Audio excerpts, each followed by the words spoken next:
Salamat.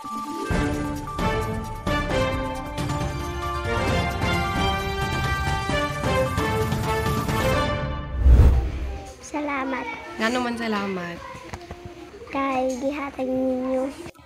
Ito ang nakakaantig na mensahe ng 8 taong gulang na si Sofia nang matanggap ang kanyang bagong school bag. Sabi ng bata, excited siyang gamitin ang mga bago niyang panulat.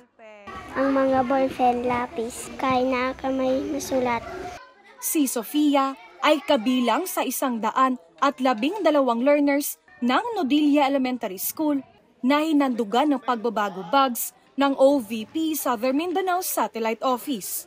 Ang naturang paaralan ay isang last mile school sa bayan ng Kiblawan, Davao del Sur at nasa geographically isolated and disadvantaged area o GIDA. Karamihan sa mga mag-aaral dito ay kabilang sa indigenous peoples community. Actually, ang kaninga school sa una is naa dito sa ubos. So because of earthquake, naay dakong bato, naigo ang facility. So therefore, gipabalhin sila diri kay dili naman safe dito sa ubos. Kampante na rin ang guro na hindi na mababasa ang kanyang mga estudyante tuwing umuulan dahil may kasama ng raincoat o kapote ang handog na school bag ng OVP. Very lucky, nalipay ko para sa mga bata.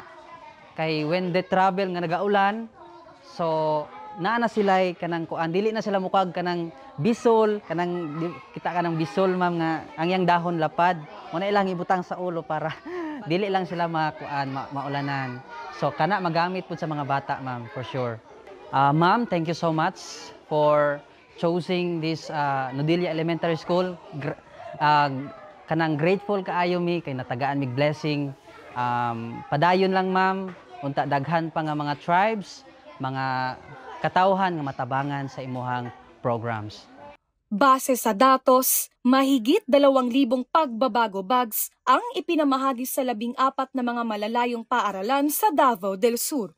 Ang pamamahagi ng school bags sa mga Pilipinong mag-aaral ay bahagi ng pagbabago, a Million Learners Campaign na isa sa mga flagship program ng OVP. Target ng tanggapan na mamahagi ng pagbabago bags sa 1 milyong kabataan bago matapos ang taong 2028. Mula rito sa bayan ng Kiblawan sa Davao del Sur, ako po si Jera Gomez. Lahat para sa Diyos, bayan at pamilyang Pilipino. Valiente News.